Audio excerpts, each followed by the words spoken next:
This program is sponsored by Thrill City, Hyderabad. Namaste, welcome to 4 Sides TV. Bulletin lo munduga headlines. CPM జాతీయ ప్రధాన కార్యదర్శి సీతారాం యేచూరి కన్నుమూత, శ్వాసకోశ ఇన్ఫెక్షన్లే కారణమన్న వైద్యులు.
వామపక్ష దిగ్గజం సిపిఎం జాతీయ ప్రధాన కార్యదర్శి సీతారాం యేచూరి కన్నుమూశారు. కొంతకాలంగా శ్వాసకోశ సంబంధిత సమస్యలతో బాధపడుతున్న ఆయన ఢిల్లీలోని ఎయిమ్స్లో చికిత్స పొందుతూ ఈరోజు మధ్యాహ్నం తుది శ్వాస విడిచారు. శ్వాసకోశ ఇన్ఫెక్షన్ల కారణంగా సీతారాం యేచూరి ఆగస్టు 19న ఎయిమ్స్లో చేరారు. గత కొన్ని రోజుల నుంచి ఆయన ఆరోగ్య పరిస్థితి క్షీణిస్తూ వస్తుంది. ఎయిమ్స్ వైద్యులు ఆయనకు వెంటిలేటర్ అమర్చి చికిత్స అందిస్తున్నారు. సీతారాం యేచూరి 1952 ఆగస్టు 12న చెన్నైలో జన్మించారు. ఆయన తల్లిదండ్రులు ఏపీలోని కాకినాడకు చెందినవారు. చెన్నైలో పుట్టిన ఆయన హైదరాబాద్లో విద్యాభ్యాసం చేశారు.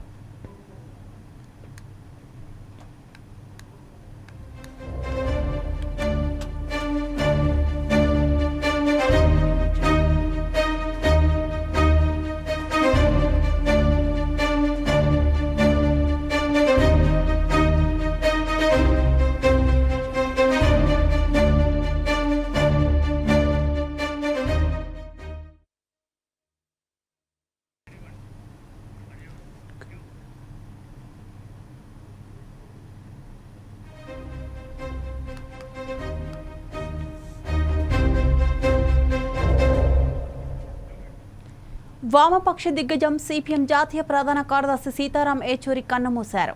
కొంతకాలంగా శ్వాసకోశ సంబంధిత సమస్యలతో బాధపడుతున్న ఆయన ఢిల్లీలోని ఎయిమ్స్లో చికిత్స పొందుతూ ఈరోజు మధ్యాహ్నం తుది శ్వాస విడిచారు. శ్వాసకోశ ఇన్ఫెక్షన్ల కారణంగా సీతారాం యేచూరి 19 ఆగస్టు ఎయిమ్స్లో చేరారు. గత కొన్ని రోజుల నుంచి ఆయన ఆరోగ్య పరిస్థితి క్షీణిస్తూ వస్తుంది. ఎయిమ్స్ వైద్యులు ఆయనకు వెంటిలేటర్ అమర్చి చికిత్స అందిస్తున్నారు. సీతారాం యేచూరి 1952 ఆగస్టు 12న చెన్నైలో జన్మించారు. ఆయన తల్లిదండ్రులు ఏపీలోని కాకినాడకు చెందినవారు. చెన్నైలో పుట్టిన ఆయన హైదరాబాద్లో విద్యాభ్యాసం పూర్తి చేశారు.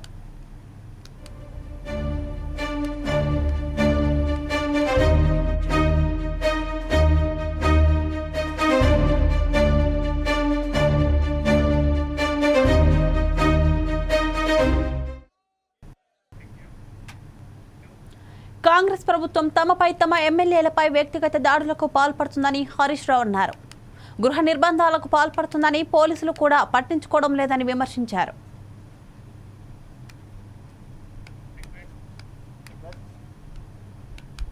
దాడిగా దీన్ని చూడాల్సిన అవసరం ఉంది. నేను ఉదయం 3 సార్లు సైబరాబాద్ పోలీస్ కమిషనర్ మహంతి గారితో మాట్లాడాను. మాదాపూర్ ఏసీపీ గారితో మాట్లాడాను. మా ఎమ్మెల్యే గారిని గృహ నిర్బంధం చేస్తున్నారు, మా కార్యకర్తల్ని గృహ నిర్బంధం చేస్తున్నారు, మా కార్యకర్తల్ని అరెస్ట్ చేస్తున్నారు. కానీ కాంగ్రెస్ ఎమ్మెల్యేను కాంగ్రెస్ గుండాలను మాత్రం ఎస్కాట్లు ఇచ్చి మా మీద దాడికి పంపుతున్నారు. ఏం సంగతి అని నేను సిపి గారిని అడిగాను. లేదండి మేము తప్పకుండా అరెస్ట్ చేస్తాము అన్నాడు. కానీ జరిగిందేంది? పైలట్ ఇచ్చి ఎస్కాట్ ఇచ్చి కాంగ్రెస్ గుండాలను బీఆర్ఎస్ ఎమ్మెల్యేల మీద దాడికి ఉసుగొల్పుతా ఉన్నారు. ఇదేనా ప్రజాస్వామ్యం? ఇదేనా ప్రజాపాలన? నీ ప్రజాపాలనలో ఏం జరుగుతూ ఉంది? మొన్న సిద్దిపేటలో నా క్యాంప్ ఆఫీస్ మీద దాడి చేసే ప్రయత్నం చేసినారు. మొన్న కమలాకరణ, సబితక్క, నేను, జగదీష్ రెడ్డి గారు ఖమ్మంలో కారులో ప్రయాణిస్తుంటే వరద బాధితులకు సాయం చేయడానికి వెళ్తే కష్టాల్లో ఉన్న ప్రజల్ని ఆదుకోవడానికి పరామర్శించడానికి ప్రతిపక్ష శాసనసభ్యులు వెళ్తే మా మీద ఖమ్మంలో దాడి చేశారు, మా కార్లను రాళ్లతో దాడి చేశారు, పోలీస్ స్టేషన్లో ఫిర్యాదు చేస్తే 10 రోజులైనా ఇప్పటిదాకా ఎఫ్ఐఆర్ ఇష్యూ కాలేదు, గుండాలను అరెస్ట్ చేయలేదు. ఇవాళ మళ్ళీ మా శాసనసభ్యుడు కౌశిక్ రెడ్డి గారు ప్రజాస్వామ్యం గురించి మాట్లాడినాడు. హైకోర్టు మొట్టికాయలు వేసింది, రాజీనామా చేయండి అని అడిగినాడు. మీరు కండువా కప్పుకున్నది మీరు. ట్విట్టర్లో కాంగ్రెస్లో చేరాను అని ట్విట్టర్లో పెట్టింది గాంధీ గారు. కాంగ్రెస్లో చేరిన సందర్భంగా ప్రభుత్వ సలహాదారు వేం నరేందర్ రెడ్డికి కండువా కప్పినా ట్విట్టర్లో పెట్టుకున్నది నువ్వే. ఇవాళ నా నియోజకవర్గ అభివృద్ధి కోసం కాంగ్రెస్లో చేరుతున్నాను మీడియా.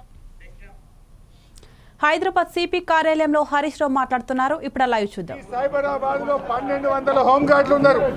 ఇవాళ 12వ తారీఖు ఇప్పటిదాకా హోంగార్డులకు జీతాలు వల్లే, పోలీసులకు టీఏ డిఏలు రిలీజ్ అయితలేవు, సరెండర్ లీవ్ డబ్బులు వస్తలేవు. 12వ తారీఖు వచ్చిన హోంగార్డులకు జీతాలు ఇవ్వని దత్తమ్మ ప్రభుత్వం, రేవంత్ రెడ్డి ప్రభుత్వం. కాంట్రాక్టర్లకు 100 కోట్ల బిల్లులు ఇస్తున్నారు, పర్సెంటేజ్ తీసుకుంటున్నారు. పాపం హోంగార్డులకు జీతాలు ఇయ్యరా? 12వ తారీఖు వచ్చిన హోంగార్డులకు జీతాలు ఇయ్యరా? కానిస్టేబుళ్లకు ఇప్పటిదాకా సరెండర్ లీవ్ డబ్బులు ఇయ్యరా? ఇదా నీ రాజ్యం? ఇవాళ మేం కోరేది ఒక్కటే, గాంధీ గారి మీద, అదేవిధంగా గాంధీతో పాటు మా కౌశిక్ రెడ్డి గారి ఇంటి మీద దాడి చేసిన గుండాలను 307 హత్యాయత్నం కేసు నమోదు చేసి అరెస్ట్ చేయాలని మేము డిమాండ్ చేస్తా ఉన్నాం. లేదంటే సిబిఐ విచారణ కోరుతాం. దీని మీద అవసరమైతే కోర్టుకు పోతాం, కేంద్ర హోంశాఖ దగ్గరికి వెళ్తాం. కానీ దీన్ని మాత్రం మేము వదిలిపెట్టాం. నిజాలు బయటకు రావాలి. ఇవాళ రేవంత్ రెడ్డి డైరెక్షన్లో పోలీస్ కమిషనర్ ఆధ్వర్యంలో, పోలీసుల ఆధ్వర్యంలో కౌశిక్ రెడ్డి గారి ఇంటి మీద దాడి జరిగింది. ఈ దాడి వెనుక పాత్రదారులు ఎవరు, సూత్రధారులు ఎవరు, సహకరించింది ఎవరో అన్నీ కూడా బయటకు రావాలి. ఒకవేళ మేము డీజీపీ గారిని డిమాండ్ చేస్తున్నాం, నిజంగా లా అండ్ ఆర్డర్ను కాపాడాలంటే మీరు ఆల్ ఇండియా సర్వీస్ అధికారులు అయితే సిపి సైబరాబాద్ డీజీపీ గారు తక్షణమే ఉన్నత స్థాయి విచారణకు ఆదేశించండి. ఈ దాడిని ఆపలేక దగ్గరుండి దాడి చేయించిన పోలీసులను, సిఐ గారిని, ఏసీపీ గారిని, అడిషనల్ డీసీపీ గారిని తక్షణమే సస్పెండ్ చేయాలని చెప్పి బీఆర్ఎస్ పార్టీ డిమాండ్ చేస్తూ ఉంది. మేము ఇప్పుడే కంప్లైంట్ కూడా ఇచ్చాం, 307 నమోదు చేయండి. ఎందుకంటే ఇట్ ఈస్ ఓపెన్ సీక్రెట్. పొద్దున్న నుంచి మీడియాలో వచ్చింది, వీడియోలో వచ్చింది. పాడే కడతామన్నారు, చంపుతామన్నారు, రాళ్లతో, కత్తులతో, కటారాలతో, అదేవిధంగా కట్టెలతో మా కౌశిక్ రెడ్డి గారి ఇంటిపైన దాడి జరిగింది. అంటే దీన్ని బట్టి చాలా స్పష్టంగా ఉంది. రాష్ట్ర ప్రజలందరూ గమనిస్తున్నారు, టీవీల్లో ప్రజలు చూశారు. అందువల్ల న్యాయాన్ని కాపాడండి. 10 ఏళ్ల కేసీఆర్ పాలనలో హైదరాబాద్ను కంటికి రెప్పలాగా కాపాడుకున్నాం. సైబరాబాద్ పోలీస్ స్టేషన్ పరిధిలో ఎప్పుడు కూడా ఇలాంటి సంఘటన జరగలేదు. సైబరాబాద్ పోలీసులంటే ఒక మంచి ఇమేజ్ ఉండే, కానీ దాన్ని మంట కలిపిండ్రు. మేము ఒకటే రేవంత్ రెడ్డిని కూడా హెచ్చరిస్తా ఉన్నాం, నువ్వు ఈరోజు 307 నమోదు చేసి ఆ గుండాలను అరెస్ట్ చేయి. అదేవిధంగా ఈ పోలీసుల మీద యాక్షన్ తీసుకో. లేదంటే మేమందరం ఢిల్లీకి వచ్చి రాహుల్ గాంధీ ఇంటి ముందు ధర్నా చేస్తాం, ఏఐసిసి కార్యాలయం ముందు ధర్నా చేస్తాం, నీ బండారాన్ని బయట పెడతాం. రాహుల్ గాంధీ గారు రాజ్యాంగం పట్టుకొని చేతులు పట్టుకొని తిరుగుడు కాదు, దేశం మొత్తం చూసే విధంగా కాంగ్రెస్ పాలన ఏందో, రాహుల్ గాంధీ మాటలేందో, కాంగ్రెస్ పాలనలో జరుగుతున్న దుశ్చర్యలేందో, ఏ రకంగా ఎమ్మెల్యేలను అంగట్లో సరుకుల్లాగా కొంటున్నారో, పోలీసులు దగ్గర పెట్టి ఎమ్మెల్యేల మీద ఎట్లా ప్రతిపక్ష ఎమ్మెల్యేల మీద దాడి చేస్తున్నారో యావత్ ప్రపంచానికి, దేశానికి తెలిసేటట్టు చెప్తాం. రాహుల్ గాంధీ ఇంటి ముందు ధర్నా పెడతాం, ఏఐసిసి కార్యాలయం ముందు ధర్నా పెడతాం. దేశం మొత్తం ఈ రాహుల్ గాంధీ మాటలు కేవలం నీటి మూటలు, ఈ రాజ్యాంగం చేతిలో పెట్టుకుని మాట్లాడేదంతా నటన మాత్రమే తప్ప నిజాయితీ లేదు. నిజాయితీ ఉన్నోడైతే రాహుల్ గాంధీ ఏం చెప్పాలి? ఎమ్మెల్యేలు ఎందుకు జాయిన్ చేసుకుంటున్నావు, ఇది తప్పని చెప్పొద్దా? జాయిన్ చేసుకున్న వాళ్ళని రాజీనామా చేయమని చెప్పొద్దా? ఈ రకంగా మొన్న సిద్దిపేటలో నా క్యాంపు కార్యాలయం మీద దాడి చేస్తారు, ఖమ్మంలో వరద బాధితులకు సాయం చేయడానికి వెళ్తే అక్కడ దాడి చేస్తారు, నల్లగొండలో కృష్ణా నదీ జలాల హక్కుల కాపాడడం కోసం మేమందరం బీఆర్ఎస్ ఎమ్మెల్యేలం బస్సులో వెళ్తే నల్లగొండ జిల్లాలో హెడ్ క్వార్టర్లో మా మీద దాడి చేస్తారు. ఇవాళ కౌశిక్ రెడ్డి గారి మీద దాడి చేస్తారు. ఏ కేసులోనైనా చర్య తీసుకున్నారా? సిద్దిపేట నా క్యాంపు కార్యాలయం మీద దాడి చేసిన గుండాలను ఇప్పటికీ అరెస్ట్ చేయాలి. ఖమ్మంలో మా మాజీ మంత్రులు ఎమ్మెల్యేల మీద దాడి చేసి కారు అద్దాలు బగలగొడితే 10 రోజులైనా ఎఫ్ఐఆర్ నమోదు కాలేదు. ఆ గుండాల మీద ఇప్పటి వరకు అరెస్ట్ చేయలేదు. నల్లగొండలో బీఆర్ఎస్ ఎమ్మెల్యేల మీద దాడి జరిగితే ఆ గుండాలను ఈ రోజు వరకు అరెస్ట్ చేయలేదు.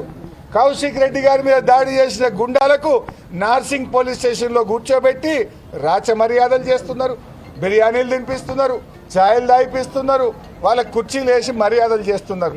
ఇదా ప్రజాస్వామ్యం? ఇదా మీరు న్యాయం రాష్ట్రం నడిపే పద్ధతి? ఎందుకంటే మేము ఇలా ప్రతిదాడులు చేస్తలేమంటే మాకు ఈ హైదరాబాద్ మీద ప్రేమ ఉంది. పోరాడినాం, జైళ్ళల్లో పడి దెబ్బలు తిని తెలంగాణ తెచ్చిన వాళ్ళం. ఈ తెలంగాణ ఇమేజ్ దెబ్బతినద్దు, ఈ హైదరాబాద్ ఇమేజ్ దెబ్బతినద్దు, ఈ హైదరాబాద్ ప్రతిష్ట దెబ్బతినద్దు, తెలంగాణ పోలీసుల గౌరవం తగ్గద్దని మేము ఓపికపడతా ఉన్నాం. కానీ దీన్ని అసమర్థతగా అనుకోవద్దు. దయచేసి స్పందించండి. స్పందించేదాకా మేము ఇక్కడి నుంచి కదలం. రాత్రి అవుతుందా, 12 అవుతుందా, తెల్లారుతుందా, మేము ఇక్కడనే ఉంటాం. ఇవాళ ఆ గుండాలను అరెస్ట్ చేసి జైలుకు పంపేదాకా, వైఫల్యం చెందిన పోలీసులను సస్పెండ్ చేసేదాకా మేము ఇక్కడ నుంచి కదలం. అవసరమైతే దీని మీద సిబిఐ విచారణకు హైకోర్టుకు వెళ్తాం, సుప్రీంకోర్టుకు వెళ్తాం. దీని నిజానిజాలు బయటకు రావాలి. తప్పు చేసిన వాళ్ళ మీద చర్య తీసుకునేదాకా కూడా వదిలిపెట్టాం.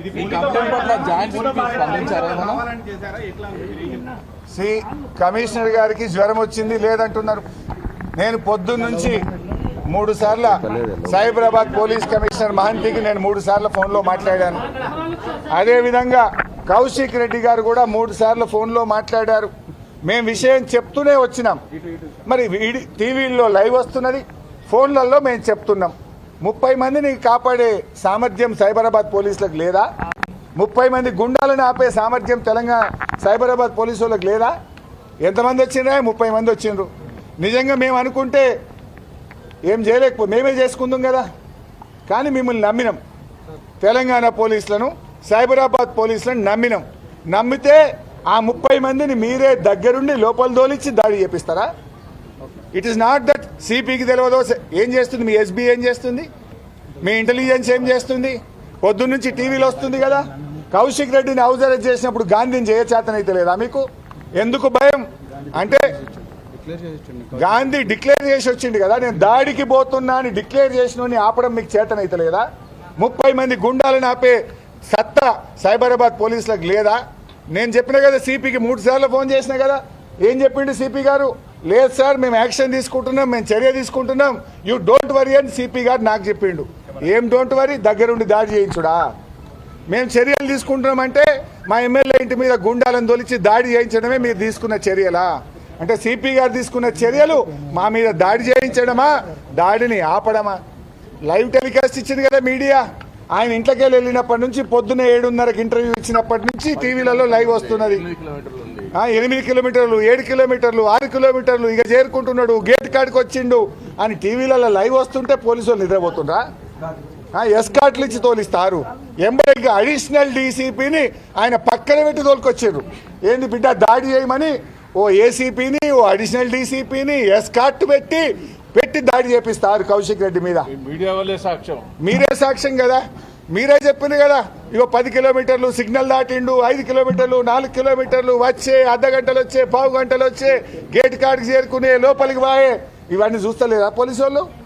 ఏం రాష్ట్ర అడిషనల్ డీజీ ఇంటెలిజెన్స్ నిద్రపోతుండా? ప్రతిపక్ష ఎమ్మెల్యేల మీద కేసులు పెట్టుడు, మమ్మల్ని వేధించుడు, కాంగ్రెస్ పార్టీలో చేరమని చెప్పడానికే ఇంటెలిజెన్స్ పనిచేస్తుందా? దేనికోసం ఇంటెలిజెన్స్ పనిచేస్తుంది? పౌరులకు రక్షణ ఉండదా? ఈడికొస్తే కూడా గమ్మత్తున్నది. ఎమ్మెల్యేల కార్లు గేట్ కాడ ఆపుతారట. మమ్మల్ని ఆడికెళ్ళి నడుస్తాం, మాకేం అభ్యంతరం లేదు అంటే ఇదంతా ముఖ్యమంత్రి డైరెక్షన్లో జరిగింది, రేవంత్ రెడ్డి డైరెక్షన్లో జరిగింది. పాపం పోలీసులు ఏం చేస్తారు? ఇవాళ వాళ్ళు అబాస్ పాలైపోతున్నారు. సైబరాబాద్ పోలీసులు అంటే ఒక ఇమేజ్ ఉండే ఈ దేశంలో, దానికి గౌరవం పోయింది. ఇవాళ సైబరాబాద్ పోలీసుల మీద నమ్మకం పోయింది. ఈరోజు ఇదంతా రేవంత్ రెడ్డి ఈ రాష్ట్రాన్ని భ్రష్టు పట్టిస్తూ ఉన్నాడు.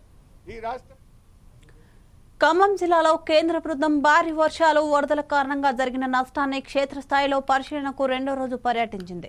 జాతీయ విపత్తు నిర్వహణ సంస్థ అడ్వైజర్ కల్నల్ కేపీ సింగ్ నేతృత్వంలో కేంద్ర బృందం 3 చొప్పున 2 బృందాలుగా జిల్లాలో పర్యటించింది. మొదటి బృందం ఖమ్మం రూరల్ మండలం పోలిపల్లి రాజగృహకల్ప, ఖమ్మం నగరంలోని కాల్వ ఒడ్డు, బొక్కలగడ్డ, ప్రకాష్ నగర్, మున్నేర్ బ్రిడ్జ్, మోతీనగర్ ప్రాంతాల్లో రెండో బృందం ఖమ్మం రూరల్ మండలం దనవాయిగూడెం, తల్లంపాడు, తెల్దారుపల్లి, తనగంపాడు, నానక్రంలోని ప్రకాష్ నగర్లలో పర్యటించింది. భారీ వర్షాలు వరదల కారణంగా జరిగిన నష్టాన్ని క్షేత్రస్థాయిలో పరిశీలన చేసింది. ముంపు ప్రాంతాల్లో తిరుగుతూ మున్నేరు ఉధృతిని ప్రవాహం ఏ మేరకు వచ్చింది, ప్రవాహం ఎంత సమయం మేర నిలిచింది, నష్ట వివరాలను ఫోటో ఎగ్జిబిషన్ ద్వారా జిల్లా కలెక్టర్ ముజమ్మిల్ ఖాన్ కేంద్ర బృందానికి వివరించింది. దెబ్బతిన్న ఇండ్లు, సర్వం కోల్పోయి కట్టుబట్టలతో మిగిలిన కుటుంబాలను కేంద్ర బృందం కలిసి జరిగిన నష్టాన్ని అడిగి తెలుసుకున్నారు.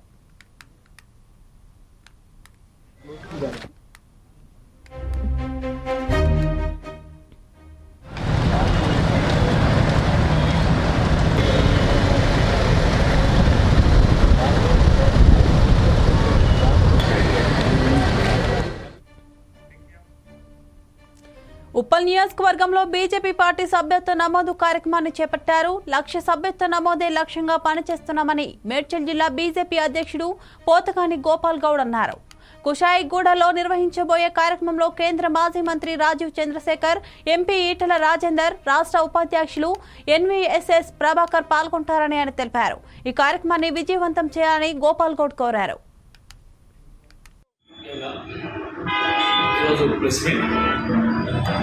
ముఖ్య ఉద్దేశించినటువంటి విషయం మీరందరూ చూస్తున్నటువంటి దానికి అనుగుణంగా ఇదే టైంలో భారతీయ జనతా పార్టీ సభ్యత నమోదు కార్యక్రమం రావడం మేము అదృష్టంగా భావిస్తున్నాం. ఎందుకంటే ఏ గలిలో వెళ్ళినా కూడా ఎక్కడ వెళ్ళినా కూడా భారతీయ జనతా పార్టీలో చేరుమని అనడానికి మాకు ఒక అధికారం ఉంది. ఎందుకంటే దేశం కోసం, ధర్మం కోసం ప్రధానమంత్రి గారు ఎంత కష్టాలు పడుతున్నారో, ఎంత ఆలస్యం కష్టపడుతున్నారో మన దేశ ప్రజలందరూ కూడా చూస్తున్నారు. అగ్ర రాజ్యాలు కూడా మన భారతదేశం వైపు ఈరోజు చూస్తున్నాయంటే కారణం మన నరేంద్ర మోడీ గారు. అలాంటి భారతీయ జనతా పార్టీలో చేరాలంటే మీరు ఈ నరేంద్ర మోడీ గారికి సహకారం ఉండాలి. మీ ప్రజలందరూ కూడా, మన ప్రజలందరూ కూడా నరేంద్ర మోడీ వారి వైపు ఉండాలి, వారి పార్టీలో జాయిన్ కావాలి. భారతీయ జనతా పార్టీ గతంలో ఉన్నటువంటి సభ్యత్వం కాకుండా దానికి డబల్గా సభ్యత్వ నమోదం కావాలి. తెలంగాణ రాష్ట్రంలో గతంలో అయినటువంటి సభ్యత్వ నమోదుకు కానీ విని ఎరగని రీతిలో రానున్న రోజుల్లో ప్రత్యామ్నాయంగా ఏర్పడినటువంటి భారతీయ జనతా పార్టీ వేరే పార్టీ లేదు. కాంగ్రెస్ పార్టీ అయిపోయింది, బీఆర్ఎస్ పార్టీ అయిపోయింది.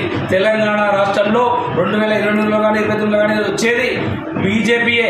భారతీయ జనతా పార్టీకి పట్టం కట్టాలంటే ఈరోజు మనం సభ్యత్వ నమోదు ఊహించిన రీతిలో చేయాలని రేపు ఉప్పల్ నియోజకవర్గంలో మానిషా గార్డెన్లో జరుగుతున్నటువంటి కార్యక్రమానికి కేంద్ర రాజీవ్ చంద్రశేఖర్ ఏదైతే కేంద్ర మంత్రివర్యులు విచ్చేస్తున్నారో ఈ యొక్క కార్యక్రమానికి ఉప్పల్ నియోజకవర్గ నాయకులు, కార్యకర్తలు, అభిమానులు, మోదీ అభిమానులు, దేశ ప్రజలందరూ కూడా చాలా మంది కూడా భారతీయ జనతా పార్టీలో చేరడానికి మొగ్గు చూపిస్తున్నారు. కావున రేపు జరగబోయే కార్యక్రమంలో ప్రతి ఒక్కరు కూడా భాగస్వాములు కావాలని కార్యకర్తల నుండి, నాయకుల నుండి ప్రతి ఒక్కరు కూడా వచ్చి ఈ కార్యక్రమాన్ని విజయవంతం చేయాలని చెప్పేసి మేము కోరుతున్నాం. రానున్న రోజుల్లో భారతీయ జనతా పార్టీ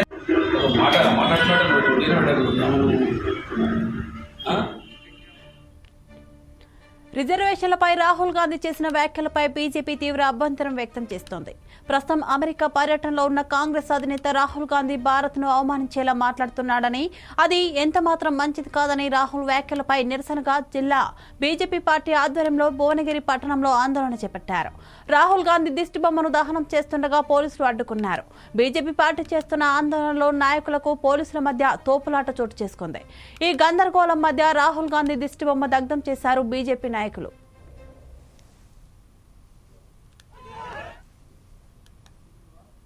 భారత వ్యతిరేక విధానాలను అవలంబిస్తూ దేశ ప్రజాస్వామ్యాన్ని, రాజ్యాంగాన్ని కించపరుస్తూ ఈ దేశంలో పార్లమెంటు వ్యవస్థ పనిచేస్తలేదని భారతదేశ వ్యతిరేక శక్తులతో మాట్లాడటాన్ని భారతీయ జనతా పార్టీ తీవ్రంగా ఖండిస్తూ వారిని చట్టపరంగా చర్యలు తీసుకోవాలని కూడా భారతీయ జనతా పార్టీ యాదాద్రి భువనగిరి జిల్లా డిమాండ్ చేస్తూ ఉంది.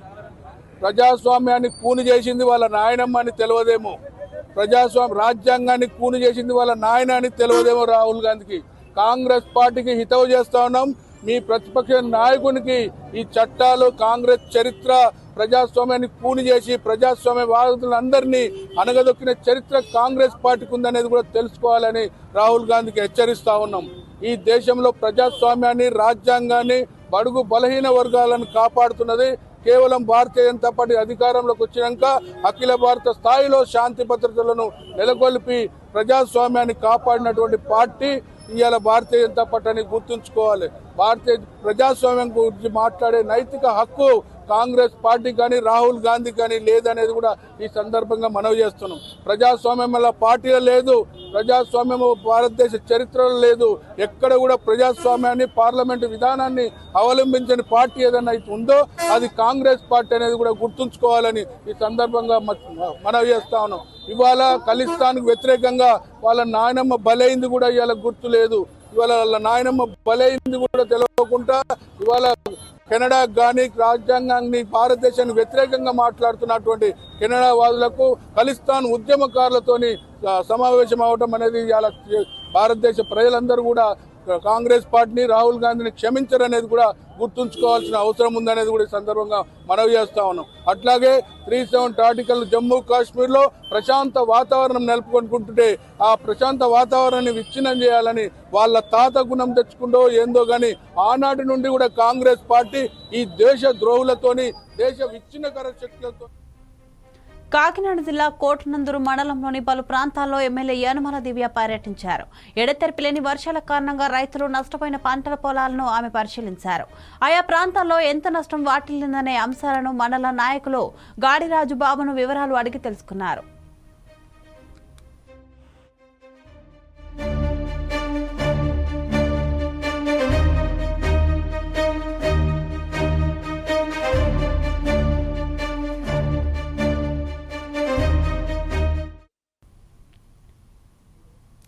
హన్మకొండ జిల్లా కేంద్రంలోని డాల్ఫిన్ హాస్పిటల్లో గత 9వ తారీఖున జన్నురాజు తన కుమార్తె 7 సంవత్సరాల చిన్నారి సాయిశ్రీ అనే అమ్మాయిని హాస్పిటల్కి వైరల్ ఫీవర్తో జాయిన్ చేయడం జరిగింది. 2 రోజులుగా బాగానే ఉందని, హఠాత్తుగా పాప కండిషన్ సీరియస్గా ఉందని హాస్పిటల్ సిబ్బంది తెలిపారని, మెరుగైన వైద్య సేవలు అందించాలని కోరినప్పటికీ సిబ్బంది నిర్లక్ష్యం వహించారని, అందువల్ల పాప చనిపోయిందని బంధువులు ఆరోపిస్తున్నారు. కాకతీయ యూనివర్సిటీ విద్యార్థి సంఘాల నాయకులతో కలిసి తల్లిదండ్రులు హాస్పిటల్ ముందు బైఠాయించారు.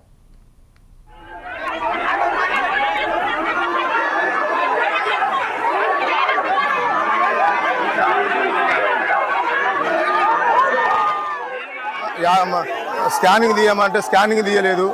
స్కానింగ్ తీయపోయేసరికి మేము బతిలాడినా కూడా ఏం కాదని గ్లూకోజ్ల మీద నడిపించారు సార్. నిన్న నైటే సార్ మాకు అమ్మాయి సీరియస్గా ఉన్నది, ఏదో నెప్లేజర్ పెట్టాలంటే దానికి నెప్లేజర్ పెడితేనే నోట్ల పైప్ ఎత్తేనే అమ్మాయి కొంచెం కండిషన్ ఓకే అనేటట్టు మాట్లాడేటట్టు చేస్తామన్నారు సార్. అయితే దానికి మీరు ఎంత డబ్బైనా పెట్టుకుంటాం సార్ అని మేము అనగానే నోట్ల పైప్ వేసి సార్. అప్పటి వరకు నోట్ల పైప్ వేయక ముందు మాతో మంచిగానే మాట్లాడింది, నవ్వుకుంటున్నది సార్. నవ్వుకుంటున్నది అంటే నోట్ల పైప్ వేయడం వల్లనే మా అమ్మాయి చనిపోవడం జరిగింది సార్. మా పాప చనిపోయింది సార్. ఆ ట్రీట్మెంట్ చేయకముందు మా పాప మాతో నవ్వుకుంటే మాట్లాడింది సార్. మేము చూసినాం. ఇంకొకటి సార్, ఇవాళ పొద్దున కూడా 9:30, 9కు మేము పోయినాం సార్. ఇద్దరం మేము పోయినాక కూడా ఆ డాక్టర్లు అందులో ఉంటారు కదా సార్ కింద డాక్టర్లు అలా పనిచేసేటోళ్ళు వాళ్ళు ఎవరు లేరు సార్. మా వాడు చూడంగానే ఏమైంది, హార్ట్ ఆగిపోయింది సార్. హార్ట్ అయిపోగానే అందులో కూడా ఆయమ్మను రిక్వెస్ట్ చేసి మేము పోయినాం సార్. రిక్వెస్ట్ చేసిపోతే హార్ట్ మొత్తం ఆగిపోయింది సార్. హార్ట్ అయిపోగానే మా వాడు మొత్తుకున్నాడు సార్. మొత్తుకుని ఆయమ్మ పోయి డాక్టర్లు చెప్పింది సార్. ఆమె నైటే చనిపోయింది సార్. ఆ 2 సూదులు వేయడం వల్లనే నైటే చనిపోయింది సార్. తీసుకొస్తే కనీసం టెస్టులు, బ్లడ్ టెస్టులు ఏది చేయకుండా ఏం చేసుకున్నారు 24 గంటలకు గప్పుడు టెస్టులు కానీ ఈ అమ్మాయి సీరియస్ ఉన్నది అని అదే చెప్పి పైసలు రాబట్టిన తర్వాత మళ్ళీ ఐసీలో పెట్టి ఐసీలోకి వెళ్ళి NICలో తీసుకున్నారు. ఆడ మంచిగా మాట్లాడే అమ్మాయిని ఆక్సిజన్ పెట్టిండు, ఆక్సిజన్ పనిచేస్తలేదని మళ్ళీ వెంటిలేటర్ పెట్టి ఆక్సిజన్ తీసేస్తాను ఓవర్డోస్ చేసి నా పిల్లను, నా పాపను, నా బిడ్డను పొట్టన పెట్టుకున్నారు ఈ హాస్పిటల్. దయచేసి నా లెక్క కడుపు కోత ఇంకెవరో కావద్దు. వరంగల్ ఎంజీఎం ఆసుపత్రిలో పేషెంట్ కేర్ విభాగంలో పనిచేస్తున్న సుమలతపై అక్కడే పనిచేస్తున్న ఆలకుంట్ల రాజమ్మ దాడి చేసింది. ఆమెను గొలుసులతో కట్టేసి దాడికి పాల్పడింది. ఉద్యోగం పెట్టించింది తానేనని, తనకు నెల నెల మామూలు ఇవ్వాలంటూ దాడి చేసింది. బాధిత మహిళ సెల్ ఫోన్ పగలగొట్టి తీవ్రంగా గాయపరిచింది రాజమ్మ. బాధితురాలు మట్టెవాడ పోలీస్ స్టేషన్లో ఫిర్యాదు చేసింది. కేసు నమోదు చేసి దర్యాప్తు చేస్తున్నారు పోలీసులు.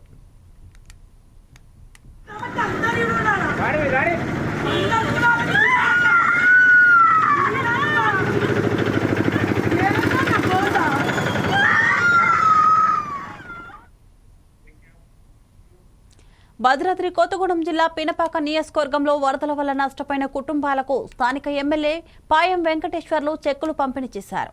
దాదాపు 2030 కుటుంబాలకు రాష్ట్ర ప్రభుత్వం ద్వారా కుటుంబానికి 16,500 రూపాయల చొప్పున చెక్కులు పంపిణీ చేశారు. వరదల వల్ల చనిపోయిన 3 కుటుంబాలకు తెల్లారు 5 లక్షల చొప్పున ఆర్థిక సాయం అందించామని, పశువులు కోల్పోయిన రైతుల కుటుంబానికి 50,000 చొప్పున పరిహారం అందిస్తామని తెలిపారు.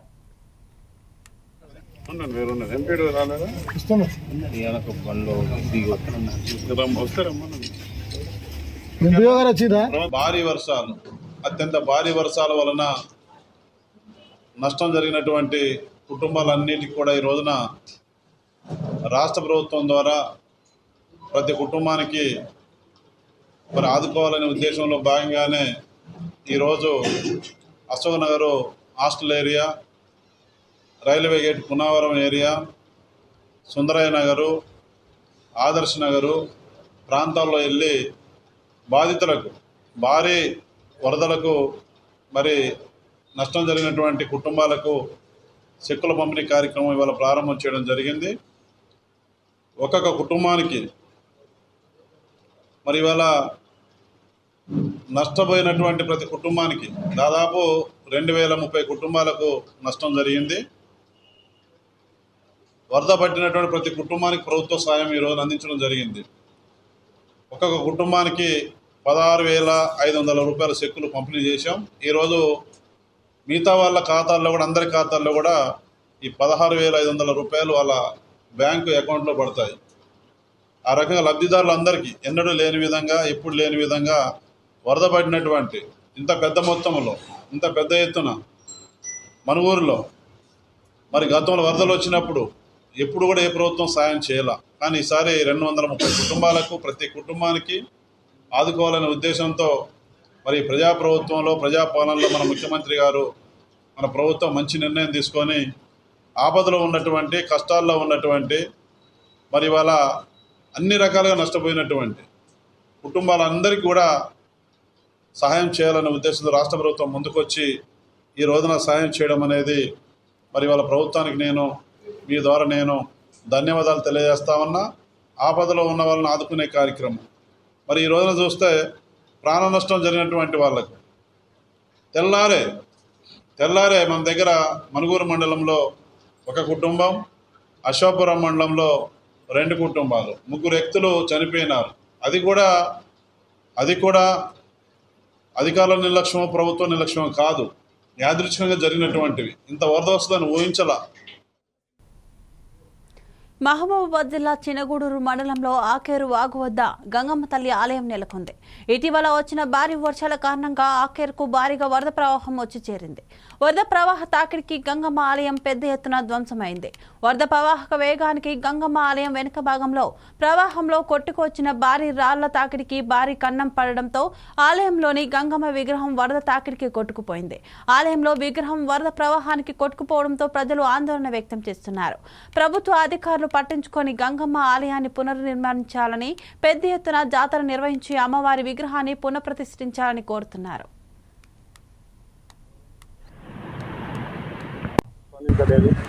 ఇప్పుడు ఆయనతో కూలిపోయింది. గంగమ్మ విగ్రహం కూడా మొత్తం పడిపోయింది. ఆల్రెడీ పడి 2 ఒక్కలు అయిపోయింది. గవర్నమెంట్ నుంచి ఏమైనా ఆదేశాలు ఏమైనా ఉన్నాయో, ప్రిఫరెన్స్ ఇస్తారో అని, ఏమైనా ఆదుకుంటారో అన్నట్టుగా మేము చూస్తున్నాం. ఇంతవరకు బ్రిడ్జి కూలిపోయి కూడా 12 రోజులు 13 రోజులు అవుతుంది. ఇంతవరకు పట్టించుకునే రాజకీయ నాయకులు లేరు. ఏ పార్టీ కూడా స్పందించట్లేదు. గ్రామాన్ని వచ్చేటోళ్ళకు పోయేటోళ్ళకు కూడా ఎవరికి కూడా సౌకర్యం లేకుండా అయిపోయింది. వాహనాలు రాకుండా అయిపోయింది. ఎక్కి దిగడానికి 2-3 కింద పడ్డారు ఆల్రెడీ. ఈ గ్రామం పట్టించుకునే నాదుడే లేదు. ఈ రాజకీయ నాయకులు ఏమైనా ఎలక్షన్లకు వస్తారు, చూస్తారు, ఓట్లు వేపించుకుంటారు, గెలుస్తారు, పోతారు. చిన్నగూడూరు గ్రామానికి ఇంతవరకు నీళ్ళ సౌకర్యం లేదు, రాకపోకలు లేవు, పొలాలు కొట్టుకపోయినా కూడా పట్టించుకుంటలేరు. గంగమ్మ తల్లి అయితే ఇప్పటికి 3 సార్లు పోయింది, అయినా కూడా ఎవరు స్పందించట్లేరు. ఈ ప్రభుత్వం చిత్తూరు జిల్లా పుంగనూరు రోడ్డు మరమ్మతులు చేయాలని విద్యార్థులు ప్రజాసంఘ నాయకులు రోడ్డుపై బైఠాయించారు. శ్రీనివాసపురం రోడ్డు అధ్వానంగా తయారైందని అన్నారు.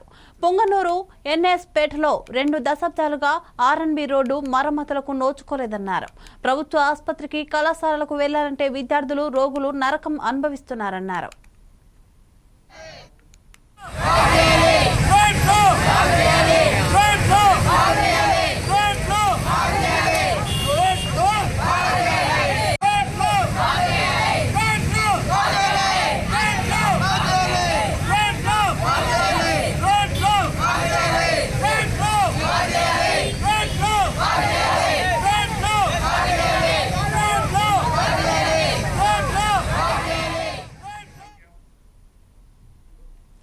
ములుగు జిల్లా తాడ్వాయి మండలంకు కూటవేతు దూరంలో అటవీశాఖ నిర్లక్ష్యానికి నిలువెత్తు రూపం దర్శనమిచ్చింది.